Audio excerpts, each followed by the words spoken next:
back to the Wisdom by Harry YouTube channel. My name is Harry. And I'm Mary. We're so excited to have you here today for another fascinating episode. Okay, so today we're diving into something pretty interesting. Yeah. Tesla is getting ready to launch in Saudi Arabia. Big move. Yeah, on April 10th. And they're going to be doing it at this place called the Bujari Terrace Oh, in Riyadh. And we've got this information from a news report that came out on March 26th of this year. So just a few days ago. Very recent. Yeah, and this is a pretty significant move for Tesla because, they've already got some operations going on in other parts of the Middle East. Right. UAE, Qatar, Jordan. Yeah, this is definitely a milestone in their expansion. Yeah, it feels like a really big step. Yeah, I think so, especially when we consider how they're being treated or received in some other parts of the world. Yeah, there's a lot of contrasting stuff going on. Absolutely. But let's talk a little bit about what they're actually planning to do at this launch in Saudi Arabia. Sure. I mean, it's more than just, Oh, yeah. unveiling a few new cars. Way more. What's the big picture here? Well, so their invitation for this event in Riyadh, it's actually pretty interesting. Obviously they're going to showcase their EVs. Right. But they're really highlighting this idea of like a whole ecosystem. Oh, wow. Like a world that's powered by solar energy and sustained by batteries and driven by electric vehicles. So it's a whole vision. It's like a whole vision of the future. Yeah. That's pretty cool. And there's this other really interesting detail. They're going to be showing off Optimus. Optimus now, who is that? Optimus is their humanoid robot. Oh, wow. And they're also going to have the Cybercab.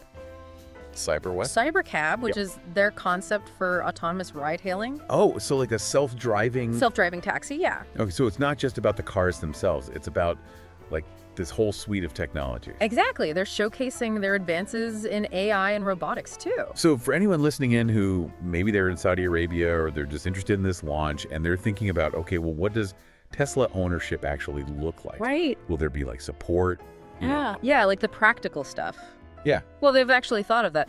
The Tesla team is going to be there at the event answering questions. Oh, cool. Yeah, you can ask them about ownership, home charging, future innovations, you name it. So they're going to have experts on hand. They'll have people there, yeah, to talk about all that stuff. That's great. And, it's worth mentioning, the reaction in Saudi Arabia has been really positive. Oh, yeah. There's like a buzz on social media. People are excited about Tesla coming. They're hyped. Yeah, praising their innovation and their focus on sustainability. It sounds like they're rolling out the red carpet. Pretty much, yeah. It's a very different picture than what we're seeing in some other parts of the world. Yeah, that's what I was going to say. It's a stark contrast, like night and day. Yeah, in North America and Europe, Tesla is facing more scrutiny, more regulatory challenges, and even some negative public sentiment. Like, what kind of stuff are we talking about? Well, there's been some vandalism of charging stations. Yeah, and some reports suggest that some of this pushback might be tied to Elon Musk himself, the CEO of Tesla. Right. His public persona and his political stances. It's like they're mixing the guy with the company. Yeah, it's a bit of that. And in Canada, things are particularly interesting. Well, what's happening up north? Well, there's this investigation going on about Tesla's claim of $43 million in federal EV rebates. Whoa, that's a lot of money. It's a huge sum, and it seems like they claimed it right before the government paused the program. Oh, so like a last-minute kind of thing. Yeah, and the Canadian government is not happy about it. They've reportedly frozen those rebates and barred Tesla from participating in their IZEV program. What's IZEV? It stands for Incentive for Zero-Emission Vehicles. What? Basically, a program to encourage people to buy EVs. Gotcha. But they're saying Tesla engaged in suspicious activity, so they're out. Wow, that's serious. It is. And the situation doesn't end there. Several Canadian provinces like British Columbia and Nova Scotia have also excluded Tesla from their own rebate programs. So it's like a multi-level pushback. Exactly. It's not just the federal government. It's happening at the provincial level, too. So Canada's not really happy with Tesla right now. It seems that way. And there's also this wider context of trade tensions between Canada and the U.S., going back to tariffs and things like that. Yeah, things can get complicated fast when you bring in international relations. Absolutely. So considering all of this launch in Saudi Arabia becomes even more important for Tesla. Yeah, it's like they're finding a more welcoming environment. It seems that way, and it makes sense strategically You know, Saudi Arabia has this ambitious plan called Vision 2030. Vision 2030. Yeah, it's all about diversifying their economy and shifting to clean energy and sustainable development. So electric vehicles are a big part of that. Huge part. They're investing heavily in electric mobility and innovation. So Tesla fits right in. Exactly. Tesla's arrival could be a catalyst for even more EV adoption in Saudi Arabia.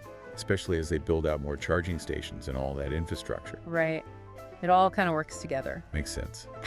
So let's zoom in on the launch event itself. Sure. It's happening April 10th at the Bujari Terrace in Riyadh. Big gay. Yeah, it's an evening event, and the invitation says it's by invitation only. Exclusive. You need to register, and there are limited spots. So if you're interested, you better sign up fast. Yeah, don't wait around. Yeah. And what's really interesting is how Tesla's describing this event.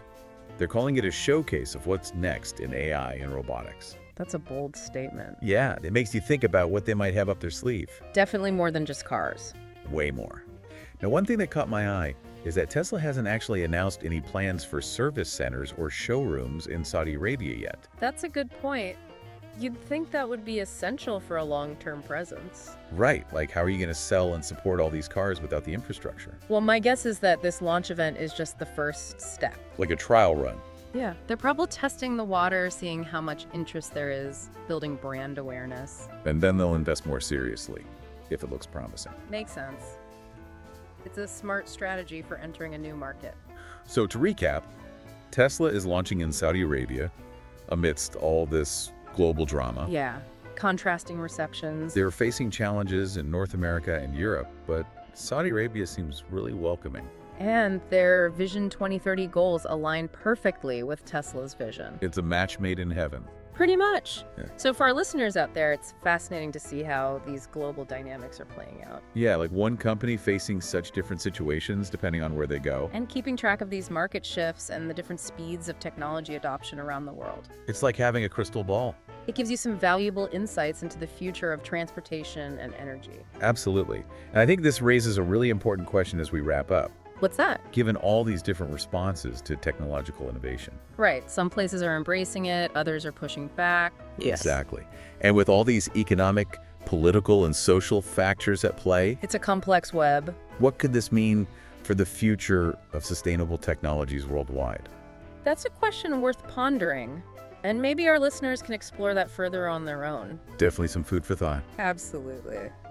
Well, that's all the time we have for today's deep dive. Thanks for having me. Always a pleasure to have you here. Until next time, folks. See you later. Bye. Bye.